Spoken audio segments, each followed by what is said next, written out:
Hai guys, kembali lagi bersama Mimi di channel Ankun. Fans Saitama bisa merapat karena di video kali ini kita akan membahas lanjutan cerita One Punch Man.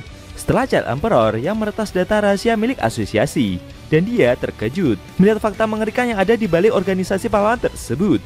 Lebih tepatnya, kita akan mereview manga One Punch Man versi Murata, chapter 184 bagian pertama, yang bersumber dari website Reddit OPM atau forum Reddit. Buat kalian yang belum lihat review chapter sebelumnya, bisa klik link di deskripsi, atau bisa juga klik link di pojok kanan atas video ini ya.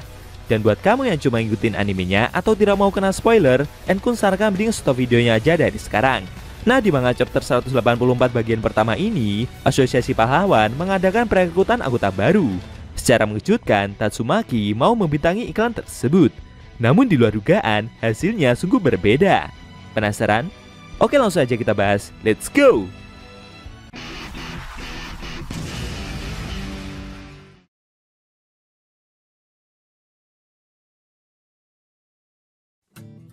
Di awal scene, kita diperlihatkan Tatsumaki yang berada di dalam rumahnya. Dia mendapatkan telepon dari pihak asosiasi dan menawari pahlawan itu untuk menjadi bintang iklan dalam rencana perekrutan pahlawan baru. Awalnya, pahlawan kelas S itu menolak tawaran tersebut dan beralasan jika dia tidak memiliki waktu untuk melakukan hal semacam itu. Menurutnya tidak ada bagusnya juga merekrut para pecundang yang mau terpincut oleh iklan. Tapi sesaat, dia teringat pembicaraannya dengan Saitama beberapa waktu yang lalu.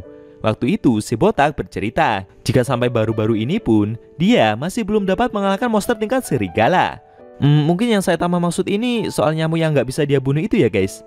Tapi seusai mengingat kejadian tersebut, membuat Tatsumaki jadi berpikir ulang. Dan akhirnya dia pun mau menjadi bintang dari acara itu. Menurutnya, mungkin ini akan menjadi kesempatan yang bagus untuk memberitahu para pendaftar apa saja yang diperlukan agar bisa menjadi pahlawan pro. Tatsumaki pun dirias dan mendapatkan pengarahan dari sutradara. Di lokasi tersebut ada Amemas juga guys. Besar kemungkinan pahlawan itulah yang berperan besar dalam pembuatan konsep, ide, dan pemasaran iklan tersebut. Ketika kamera menyala dan rekaman dimulai, Tatsumaki malah melakukan gerakannya sendiri dan tidak mengikuti instruksi dari sutradara. Dengan tatapan seriusnya, dia berkata, jika mereka semua tidak akan bisa melakukan pekerjaan kepahlawanan dengan setengah hati. Karena ini adalah dunia kejam, di mana kematian bisa datang dari mana saja. Sambil mengangkat kedua tangannya dan mengeluarkan kekuatan psikisnya itu, Tatsumaki menambahkan kalau dengan adanya tingkat kesulitan tersebut adalah tingkat dari kekuatan yang diperlukan, dan dia harus memantrainya dalam kepala mereka semua.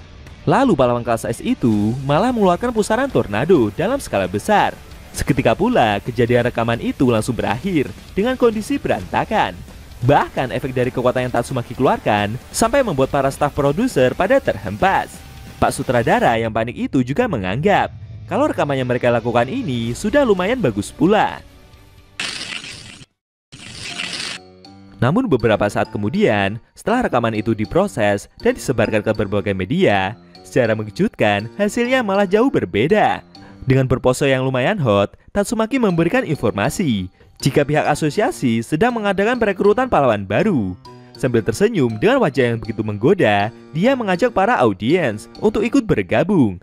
Dan untuk mereka yang tidak mau mendaftar, dia akan memelintir mereka semua. Tatsumaki menutup iklan tersebut dengan mengedipkan mata kanannya dan melakukan gerakan layaknya simbol cinta ala-ala Korea gitu guys. Tentu saja setelah iklan itu dia lihat sendiri, membuat pahlawan kelas S itu langsung emosi berat. Dia pun segera menelpon pihak asosiasi dan menuduh jika mereka semua telah merekayasa rekaman iklan tersebut.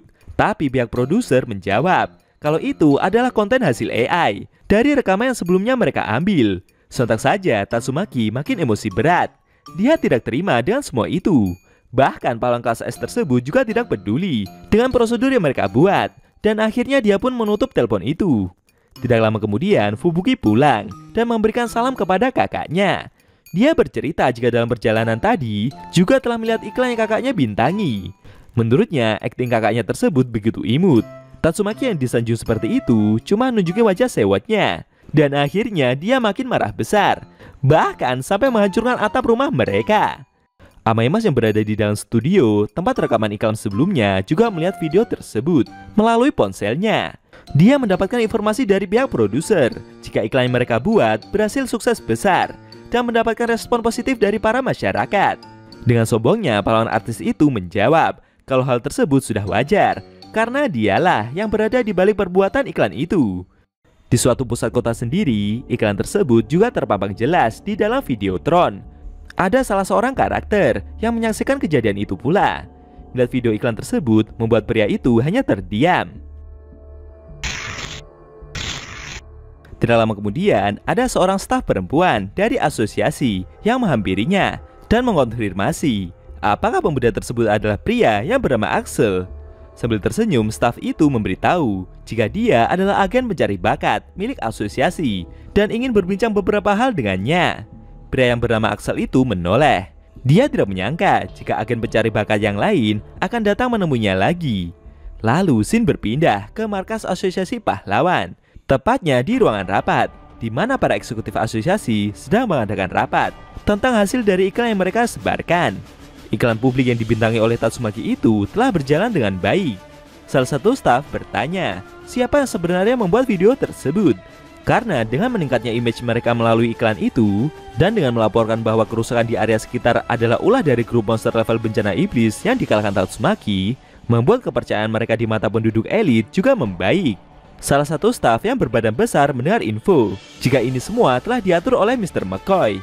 Dia merasa bersyukur eksekutif itu dapat diandalkan dengan kondisi seperti sekarang ini. Sambil tersenyum, Mr. McCoy merendah dan berkata jika ini semua demi kepentingan organisasi saja.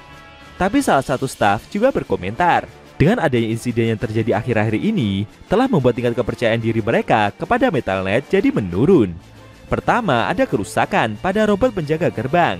Lalu kelemahan pada bangunan yang mereka tempati, yang dulunya mereka percayakan kepada profesor itu untuk mendesain dan membangun sendirian. Bahkan Dr. Bofoy sempat berdalih jika benteng milik asosiasi ini tidak akan dapat ditembus, apalagi dengan triliunan dana yang dibutuhkan untuk membangun tempat ini.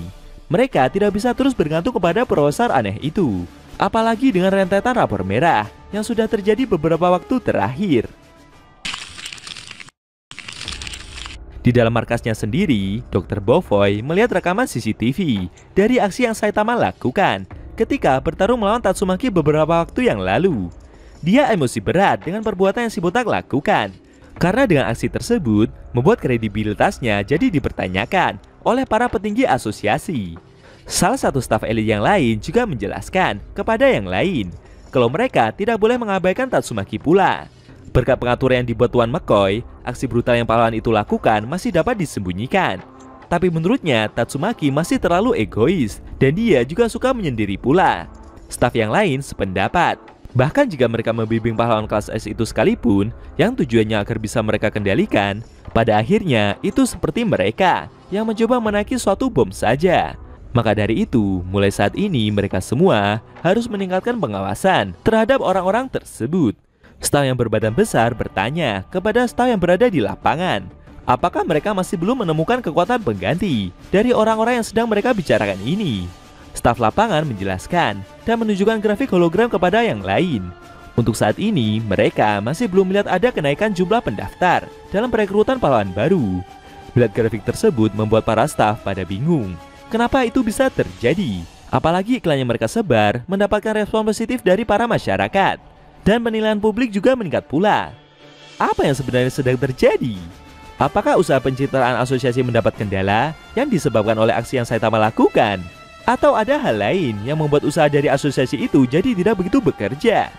Sayangnya, scene cerita manga One Punch Man versi Murata, chapter 184 bagian pertama telah berakhir.